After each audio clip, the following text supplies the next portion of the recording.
আমার ছাগল বয়স হয়েছে 1 বছর, কিন্তু আমার ছাগলটা দুধ বা দাঁত পড়েনি, ছাগলটা দাঁতেনি। আমার একটা গরু ছিল, বয়স 2 বছর, দাঁতেনি, দুধের দাঁত পড়েনি।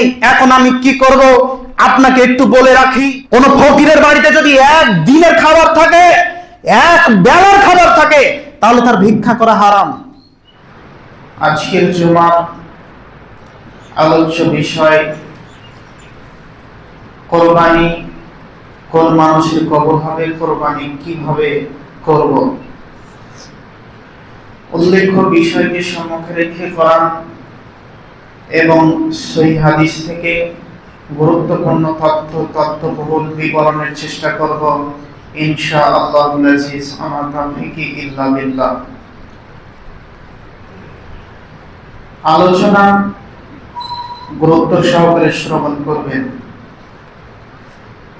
গত জুমরায় আমরা আলোচনা করেছিলাম কুরবানির প্রারম্ভিক ইতিহাস, যা থেকে আমরা কিছু শিক্ষা অর্জন করেছি।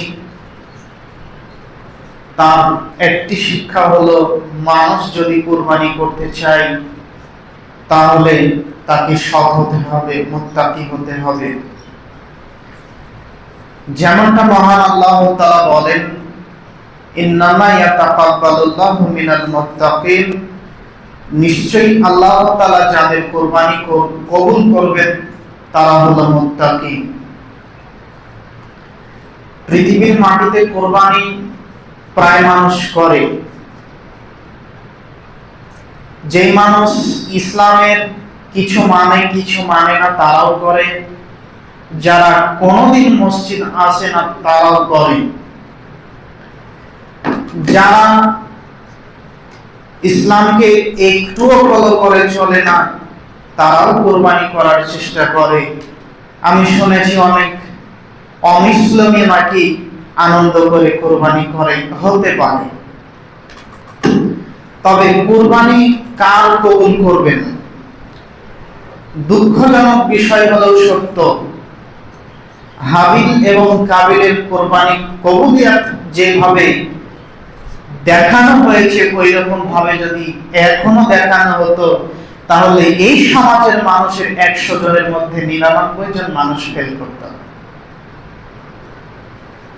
কথা যদি ভুল হয় ধরিয়ে দেন, কারণ প্রায় বাড়িতে বন্ধন লোন আছে, প্রায় বাড়িতে হারাম আছে।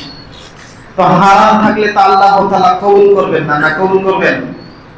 এই তো একটা।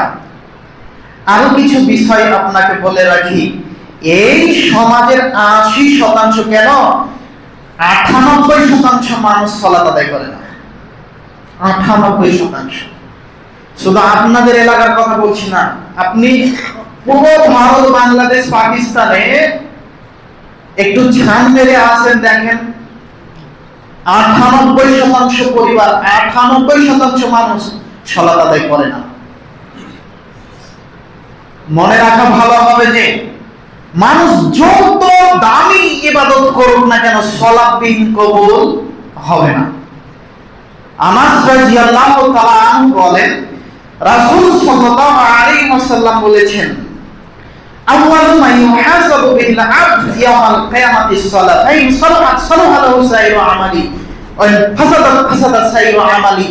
পৃথিবীর মানুষ, তোমরা মনে রেখো, মানুষ পৃথিবী থেকে বিদায় নিয়ে পরকালে যাবে, বিচারের মাঠে উপস্থিত হবে। মানুষের প্রথম যে হিসাব না হবে তার নাম সালাত।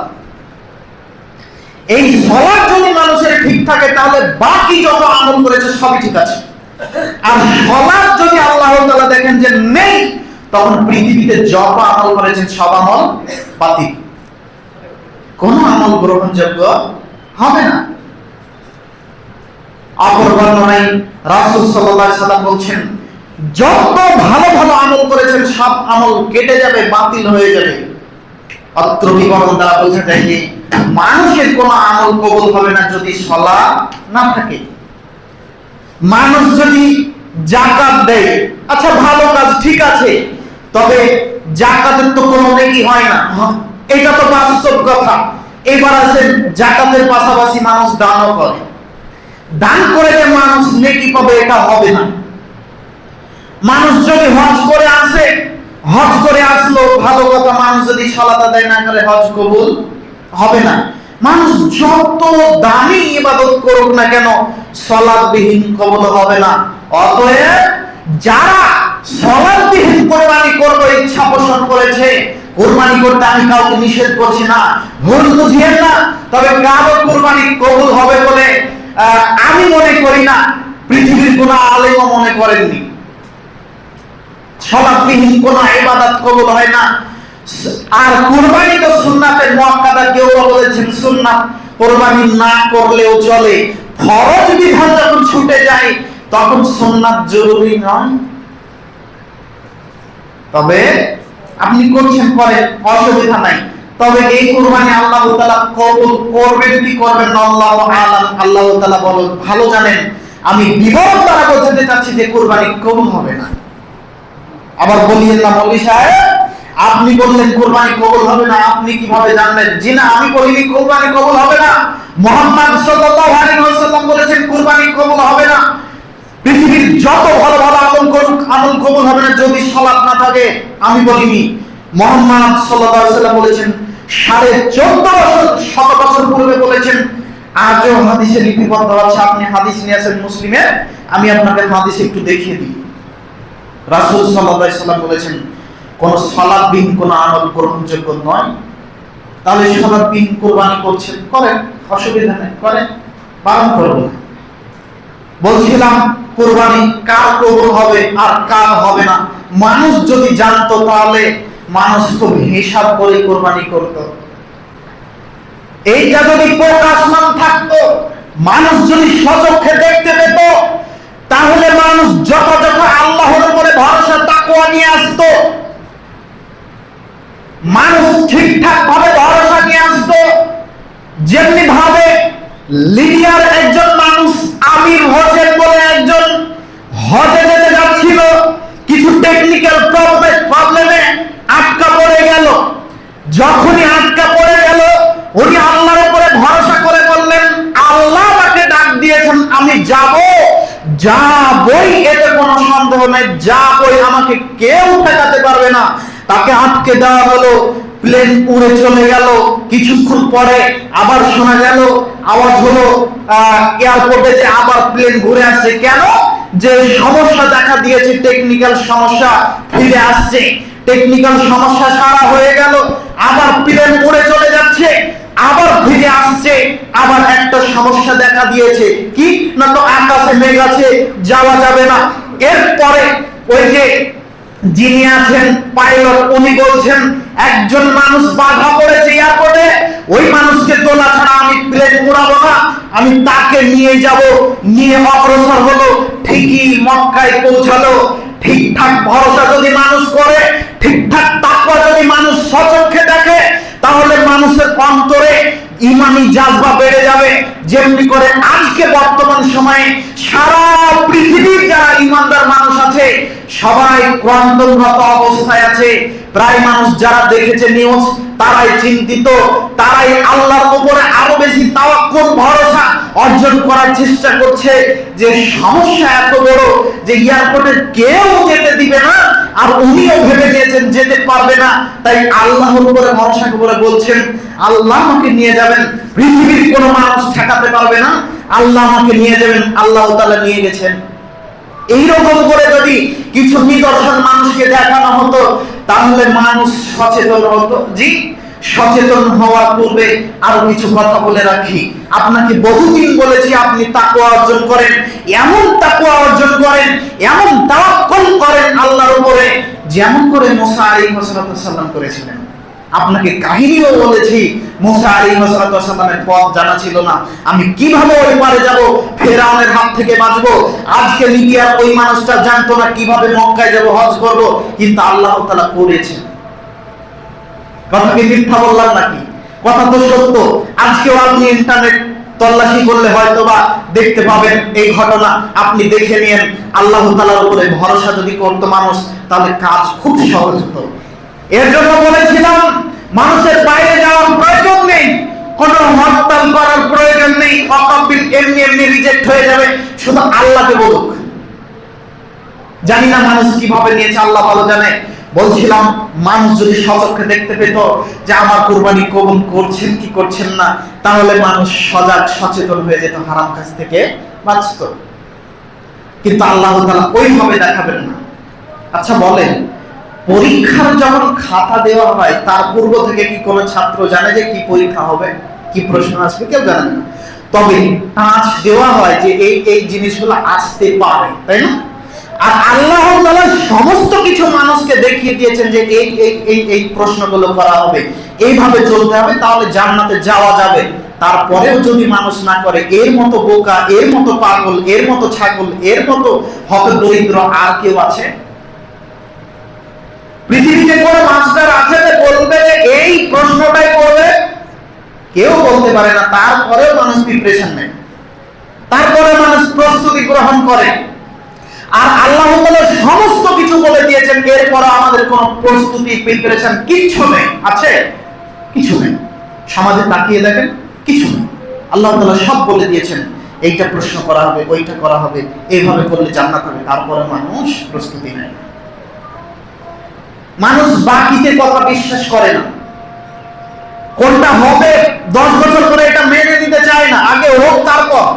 এরকম কিছু মানুষ আছে। আর কিছু মানুষ বিশ্বাস স্থাপন করে নেয় যে হয়তো হবে, সচেতন হতে হবে। আর আল্লাহ বলেছেন মানে হবেই, এটা ঈমানদারদের কথা। কুরবানি কবুল তাদেরই হবে যারা তাকওয়াশীল। সম্মানিত উপস্থিতি, বলছিলাম মুহাম্মদ সাল্লাল্লাহু আলাইহি ওয়াসাল্লামের বাক্য দ্বারা বোঝা যায় কুরবানি দেওয়ার পূর্বে মানুষকে তাকওয়া অর্জন করা জরুরি। মানুষ যদি তাকওয়াশীল না হয় তাহলে তার কুরবানি কবুল হবে না। এরপরে আছেন হালাল টাকা থাকা জরুরি। যে কুরবানি দিচ্ছি, এই কুরবানির টাকাটা হালাল আছে কিনা। শুধু কুরবানি নয়, পুরো পরিবারের টাকা হালাল আছে কিনা। আমি এর পূর্বে হয়তো বা কথাটা বলেছিলাম, আজকেও বলে রাখলাম। সম্মানিত উপস্থিতি, এই কুরবানি কার জন্য করছেন? এই কুরবানি আপনার নয়, এই কুরবানি আপনার জন্য নয়, এই কুরবানি আল্লাহ তাআলার জন্য। এই কুরবানি কার জন্য? আল্লাহ তাআলার জন্য। আল্লাহর নামে উৎসর্গ করা। মহান আল্লাহ বলেন, হে নবী, কুল ইন্না সলাতি ওয়া নুসুকি ওয়া মাহইয়ায়া ওয়া মামাতি লিল্লাহি রাব্বিল আলামিন। হে মুহাম্মদ সাল্লাল্লাহু আলাইহি ওয়াসাল্লাম, আপনি জনগণকে বলেন, নিশ্চয়ই আমার সালাত, আমার কুরবানি, আমার জীবন, আমার মরণ লিল্লাহি রাব্বিল আলামিন, বিশ্বজগতের প্রতিপালকের জন্যই, বিশ্বজগতের প্রতিপালকের উদ্দেশ্যেই আমার জীবন, আমার মরণ, আমার কুরবানি, আমার সালাত। কার জন্য? আল্লাহ তাআলার জন্য। লা শারিকা লাহু, যিনার কোনো শরীক নেই। ওয়াযালিকা উমিরতু, আমি এর জন্যই আদিষ্ট হয়েছি। ওয়া ইন্না আউয়ালুল মুসলিমিন, আমি মুহাম্মদ সাল্লাল্লাহু আলাইহি ওয়াসাল্লাম পৃথিবীতে প্রথম মুসলিম। ইতিপূর্বে কেউ মুসলিম নয়, মুহাম্মদ সাল্লাল্লাহু আলাইহি ওয়াসাল্লাম প্রথম মুসলিম। আল্লাহ তাআলা বলেন, যার কারণে পৃথিবীতে ইসলামের বাণী এসেছে, নাম ভিন্ন ছিল, গোত্র ভিন্ন ছিল, আর মুসলিম আত্মসমর্পণকারী সর্বপ্রথম মুহাম্মদ সাল্লাল্লাহু আলাইহি ওয়াসাল্লাম। আল্লাহ তাআলা বলেন, ফাসাল্লি লিরাব্বিকা ওয়ানহার, হে নবী মুহাম্মদ সাল্লাল্লাহু আলাইহি ওয়াসাল্লাম, আপনার প্রতিপালককে সন্তুষ্ট করার জন্য সালাত কায়েম করুন, আপনি কুরবানি করুন। আপনি সালাত কায়েম করুন, কুরবানি করুন। আমরা কোন দিন কুরবানি করব? জিলহজ মাসের 10 তারিখের সকালে ঈদুল আজহার সালাত আদায় করার পরে একদা সাহাবীগণ রাদিয়াল্লাহু তাআলা আনহুম, কিছু মানুষ কুরবানির পূর্বে জবে করে ফেলেছেন। মুহাম্মদ সাল্লাল্লাহু আলাইহি ওয়াসাল্লাম বললেন, এই সালাতের পূর্বে যারা জবে করেছে তারা যেন সালাতের পরে জবে করে, এদের কুরবানি হয়নি, কুরবানি যেন আবার করে। এই জায়গায় আপনাকে আমি একটা কথা বলে রাখি, আমাদের গ্রাম্য এলাকায় বা শহরে প্রায় মানুষ বলে থাকে যে চাঁদ উঠে গেলে গরুর গোশত খেতে হয় না, চাঁদ উঠে গেলে পশু জবে করতে হয় না, যা নিতান্তই ভুল কথা। এইরকম কোন সহিহ হাদিস নেই, এইরকম কোন বর্ণনা নেই যে জিলহজ মাসের চাঁদ দেখা গেলে কুরবানি পর্যন্ত কোন পশু জবে করা যাবে না।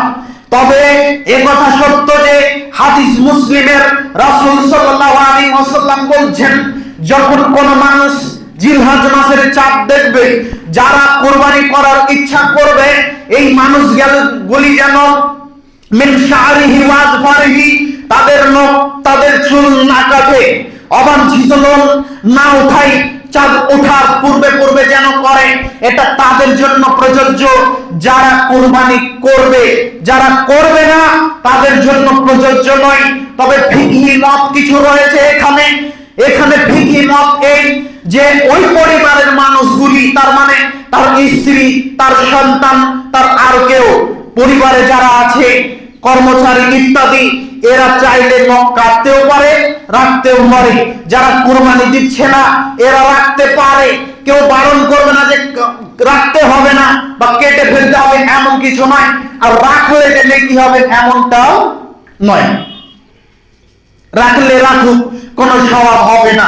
তবে এখানে একটি বাক্য শেষে সার অংশে তুলে ধরেছেন, তিনারা বলেছেন যে মানুষের নিয়ত ইখলাসের উপরে আল্লাহ ভালো জানেন কি করবেন।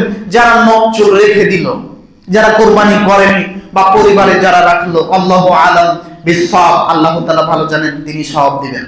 বলছিলাম কুরবানির পূর্বে যারা কুরবানি করলো কারো কুরবানি কবুল করা হলো না, যারা কুরবানি করলো কারো কুরবানি কবুল করা হলো না। হাদিস বুখারী মুসলিম। বারা ইবনে আযিব রাদিয়াল্লাহু তাআলা আনহু বলেন, রাসূল সাল্লাল্লাহু আলাইহি ওয়াসাল্লাম বললেন, মান যাবাহা বা'দা সালাহ, যেই মানুষ কুরবানির পরে, মানে ঈদুল আযহা সালাত আদায় করে আসলো, এরপরে কুরবানি করলো, ফাকাদ নাসিকুহু, ওই মানুষের কুরবানি পরিপূর্ণ হলো। যেই মানুষ সালাত আদায় করে এসে কুরবানি করলো, এই মানুষের কুরবানি পরিপূর্ণ হলো। রাসূল সাল্লাল্লাহু আলাইহি ওয়াসাল্লাম এরপরে বলছেন যে এই মানুষ আল্লাহ তাআলা যে আদেশ করেছেন এই আদেশ পালন করলো। কেমন করে? রাসূল সাল্লাল্লাহু আলাইহি ওয়াসাল্লামকে যেভাবে বলেছেন ওইভাবে মানুষ পালন করলো, যদি সালাতের পরে করে।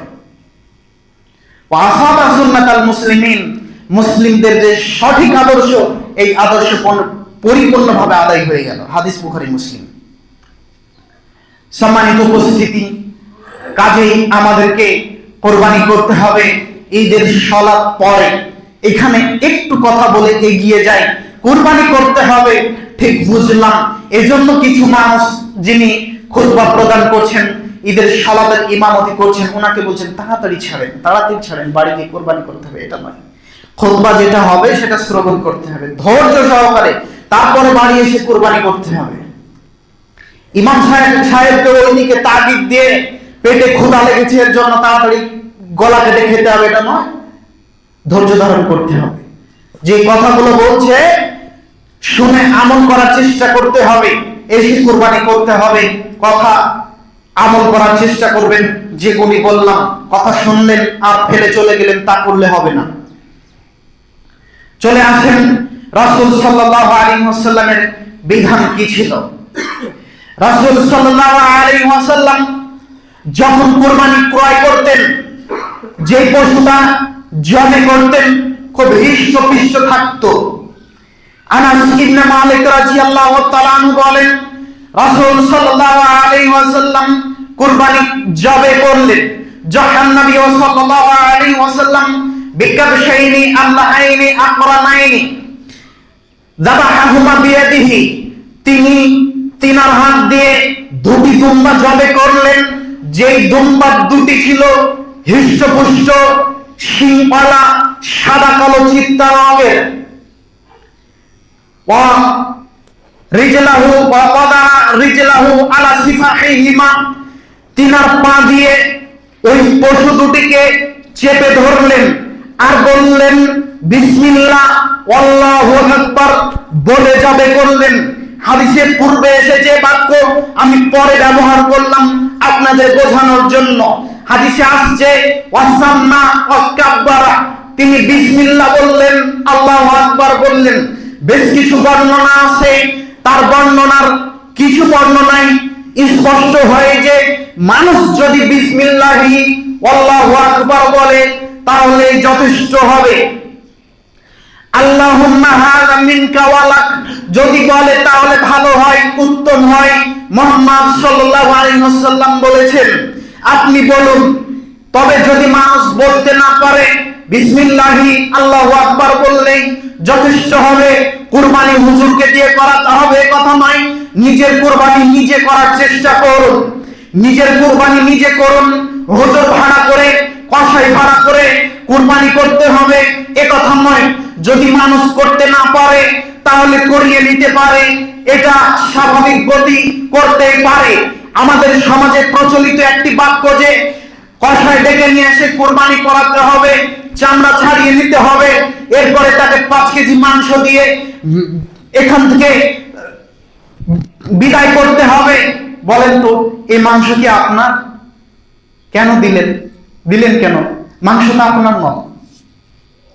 আপনি মাংস কেন 5 কেজি দিয়ে দিলেন? কাজ করে দিয়েছে জন্য 5 কেজি মাংস দেওয়া যাবে না? বৈধ নয়, হারাম। এটা আপনার বাপের মাংস নয়, বাপের মাংস থেকে দেন। এটা কুরবানির মাংস। এই মাংস কার? আল্লাহ। এর একটা সিস্টেম আছে, বিধান আছে। এখন ওই কষাই আপনার আত্মীয় সম্পর্ক আছে, এর জন্য আপনি কিছু আত্মীয়তার বন্ধনের জন্য দিলেন, ঠিক আছে, জায়েজ। কিন্তু শ্রমিক খরচ মাংস দেওয়া যাবে না।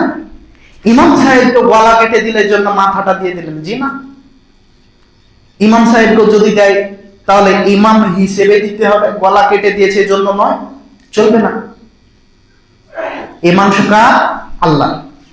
আল্লাহ তাআলা বলেন পৃথিবীর মানুষ ফাকুলু মিনহা, তোমরা নিজেরা খাওয়া দেও এবং আত্মীয় স্বজনকে দাও, অভাবগ্রস্ত দাও, বা ইসাল ফাকির, যারা ফকির আছে তাদেরকে দাও।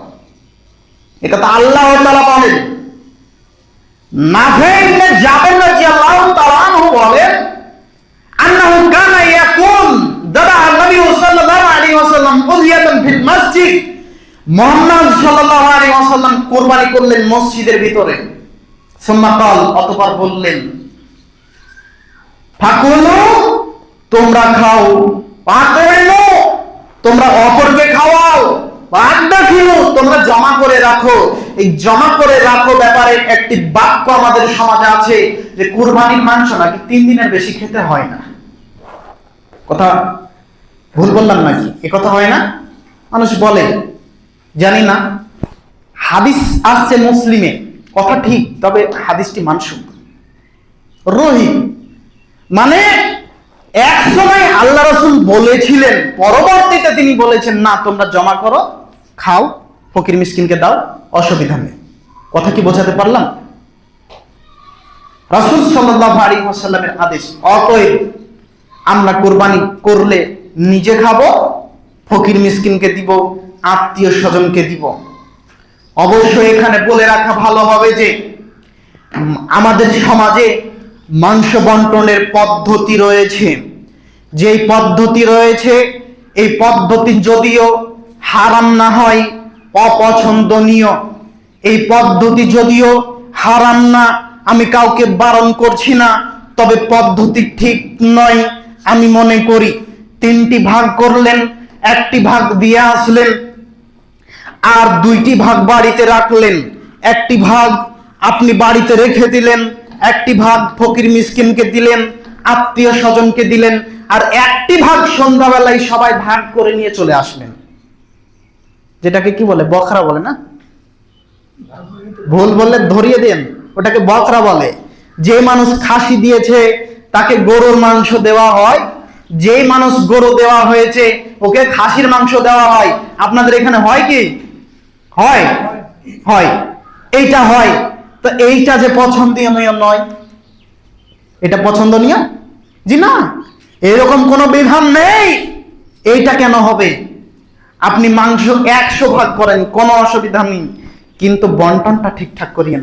আবার আপনার বাড়ি আসবে কেন?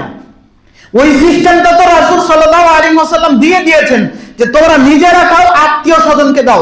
তা আপনার আত্মীয় সবাই কি ছাগল কুরবানি করেছে? কেউ কি গরু করেনি? 2 পিস গরু আসবে না? আসবে। সবাই কি দুম্বা করেছে? জি না, কেউ করেছেন। দুম্বার 1 পিস মাংস আসতে পারে, সেখান থেকে আপনি তৃপ্তি নেন। কেন আপনি এই সিস্টেম চালু করলেন? আর আমাদের সমাজের ফকিরগুলো এই গ্রাম ওই গ্রাম মাংস চেয়ে বেড়ায়, কেউ দেখে না। কি আমির, কি সর্দার সাহেব, সর্দার সাহেব তো মাঠে মারা গেছে। সর্দার সাহেব তো নিজে নড়াচড়া করতে পারে না, কোন রকম বসে বসে কাজ চালিয়ে নেন। তবে সমাজের মানুষও তো আছেন, একটু তো ভাবা উচিত। আমার গ্রামের ফকির, আমার গ্রামের মিসকিন অন্য গ্রামে মাংস চাইতে যাবে, খারাপ লাগা তো দরকার। খারাপ লাগবে না? খারাপ লাগা দরকার। এই গ্রামের মানুষ প্রায় যদি 500 ঘর ধরি, 500 ঘর ধরি, বড় জোর ফকির 2টা পাওয়া যাবে, তাই তো নাকি? 3টা 4টা ধরে নিলাম। সবার বাড়ি থেকে যদি 1 কেজি করে মাংস দেওয়া হয়, মানুষটা খেতে পারবে? খেতে পারবে না, অসম্ভব। অনেক হয়ে যাবে। এরপরও দেখা যায় গ্রামে গ্রামে সর্দার সাহেবরা ওই যে মাংস করেছে যেখানে, ওখানে গিয়ে দাঁড়িয়ে থাকে একটু মাংসের জন্য। কেন দাঁড়িয়ে থাকবে? আরো একটি কথা বলে রাখি, যারা ধন সম্পদের মালিক, যিনারা ধন সম্পদ অনেক রেখেছেন, বাড়ি গাড়ি আছে, আল্লাহ যথেষ্ট টাকা পয়সা দিয়েছে, একটা কুরবানি কিনে ওই গরিব মানুষটাকে দিতে পারেন না? একটা কুরবানির দাম কত? বড় জোর 5,000 7,000। গরিব মানুষটাকে একটা কিনে দিতে পারেন না যে আপনি দেন? এটা তো সুন্নাত বিধান, সুন্নাতে মুআক্কাদা, আপনি দিতে পারেন। রাসূল সাল্লাল্লাহু আলাইহি ওয়াসাল্লাম কুরবানি করছেন। রাসূল সাল্লাল্লাহু আলাইহি ওয়াসাল্লাম কে? সারা পৃথিবীর নবী মুহাম্মদ সাল্লাল্লাহু আলাইহি ওয়াসাল্লাম, শেষ নবী, তিনি জবে করছেন। তিনি বলছেন, আল্লাহ, আমি এই কুরবানি করলাম আমার পক্ষ থেকে, আমি এই কুরবানি করলাম আমার পরিবারের পক্ষ থেকে, আমি এই কুরবানি করলাম আমার যত উম্মত আছে সবার পক্ষ থেকে। আপনি একটু অন্তরটা খালেস করেন। আপনি একবার কুরবানি দেন, ঠিকই আছে, 2টা ছাগল কিনেন, টাকা আল্লাহ অনেক দিয়েছে, একটা ছাগল ওই আপনার বাড়ির পাশে যে ফকিরটা আছে ওকে দিয়ে আসেন, যে আপনি এটা কুরবানি করিয়েন। তো ওই মানুষটা কারো কাছে হাত পাততে যাবে গো? যাবে না। কিন্তু আমরা দুঃখজনক বিষয়, আমরা এই সিস্টেমগুলো সমাজে কেউ চালু করতে পারি না। আব্দুর রহমান, দেখো তো কে এসেছে। ও আব্বু, ফকির এসেছে, ফকির। আচ্ছা 2 পিস মাংস দাও। ইসলাম এই নয়। ইসলাম এমন একটা ধর্ম, পৃথিবীতে শ্রেষ্ঠ ধর্ম। এটাই ধর্ম মানুষকে শিখায় নম্রতা, মানুষকে শিখায় ভদ্রতা। তো ইসলাম মানেই মানুষের কাছে ফকিরত্ব। ভিক্ষা করতে গেলে একটা টুপি লাগে, পাঞ্জাবি লাগে, এমনি গেলে কেউ ভিক্ষা দিবে না। হ্যাঁ? আর ফকির কি সবই মুসলিম? হিন্দুরাও তো আছে। তো হিন্দু যদি 2টা ভিক্ষা করতে দেখেন, মুসলিম দেখবেন 10টা। এরা আবার মনে করে নিয়েছে ভিক্ষা করে সংসার চালাতে হবে। আল্লাহে, আল্লাহর কসম, কোন ফকিরের বাড়িতে যদি 1 দিনের খাবার থাকে, 1 বেলার খাবার থাকে, তাহলে তার ভিক্ষা করা হারাম, বৈধ নয়। খাবার নেই 1 বেলা, তখন বাড়ি থেকে বের হবে।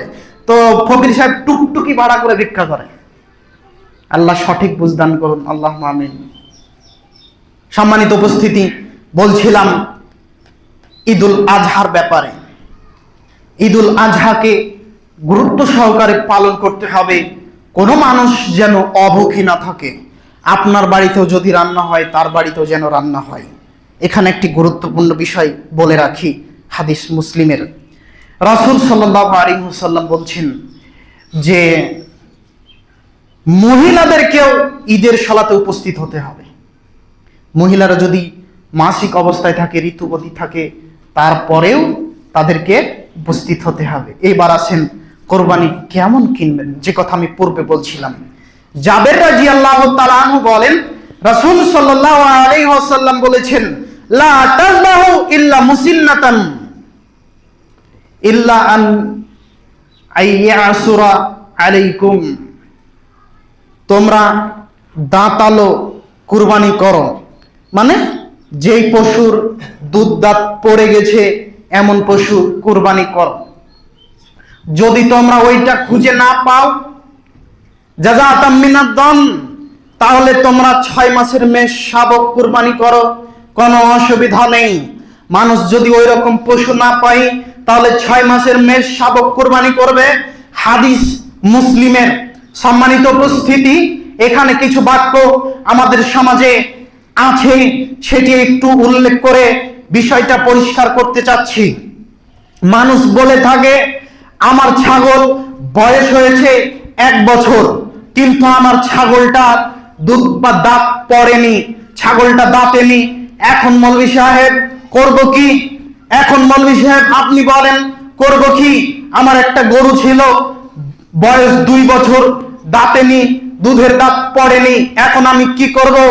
আপনাকে একটু বলে রাখি, আপনার কুরবানি দেওয়া বৈধ হবে। কেননা রাসূল সাল্লাল্লাহু আলাইহি ওয়াসাল্লাম বলেছেন এবং ইমামগণ স্পষ্ট করেছেন বিষয়টি।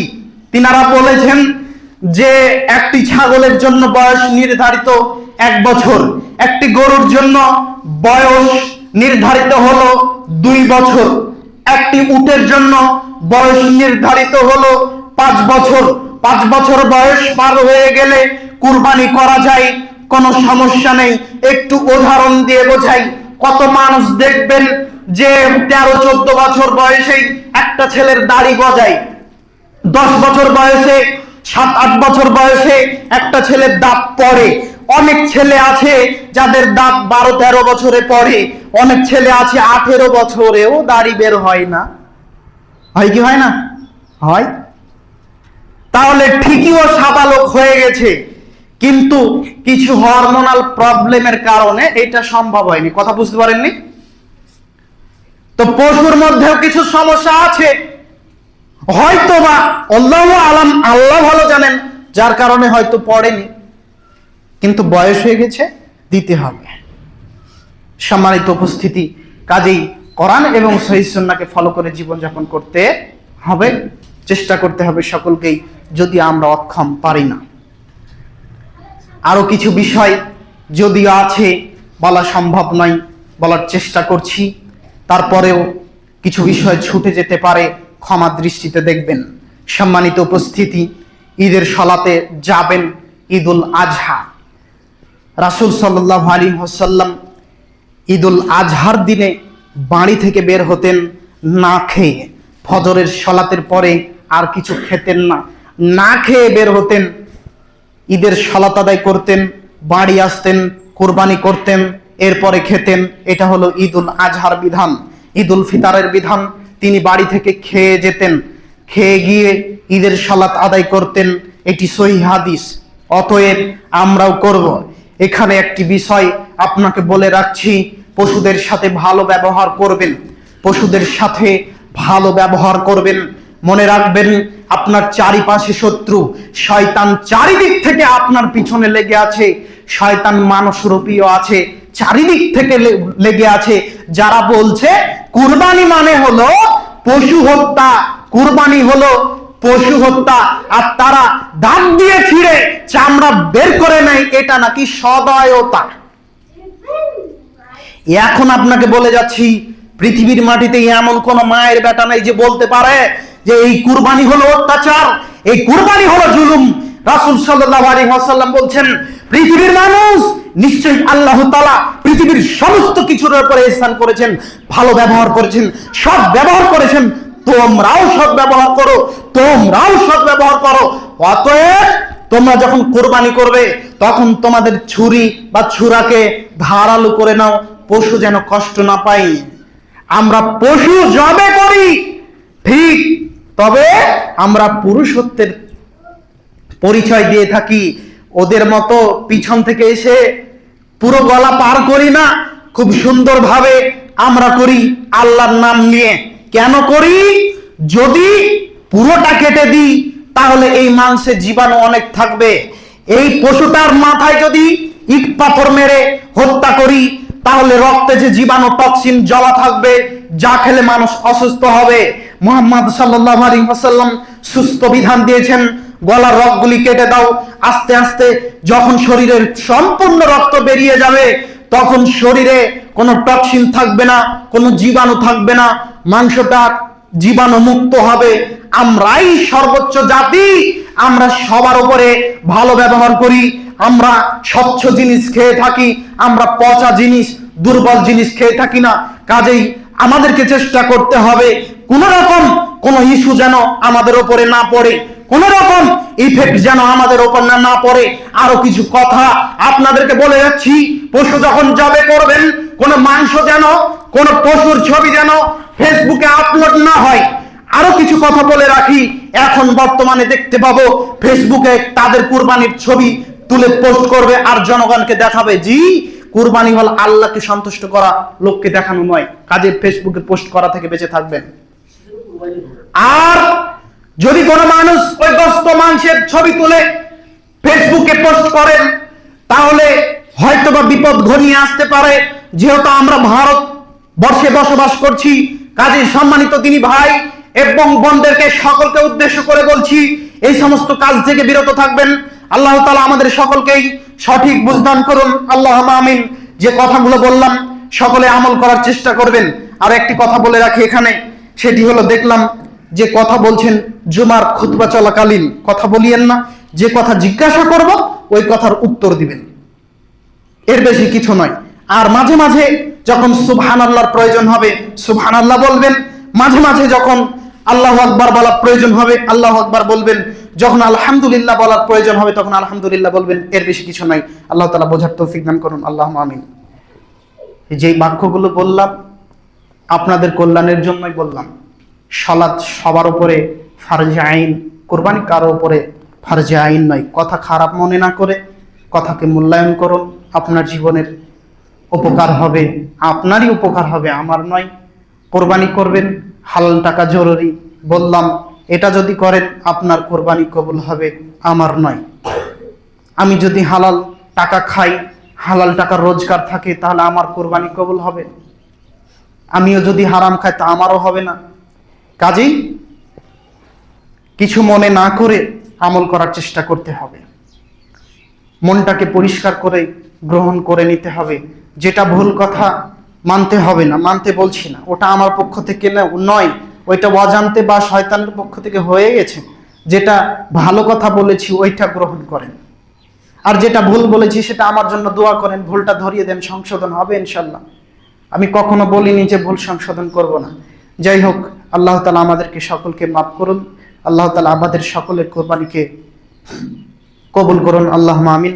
ওয়া আখির দাওয়ানা আলহামদুলিল্লাহি রাব্বিল আলামিন। সুবহানাকা আল্লাহুম্মা ওয়া বিহামদিকা আশহাদু আল্লা ইলাহা ইল্লা আনতা আস্তাগফিরুকা ওয়া আতুবু ইলাইক। আসসালামু আলাইকুম ওয়া রাহমাতুল্লাহি ওয়া বারাকাতুহু।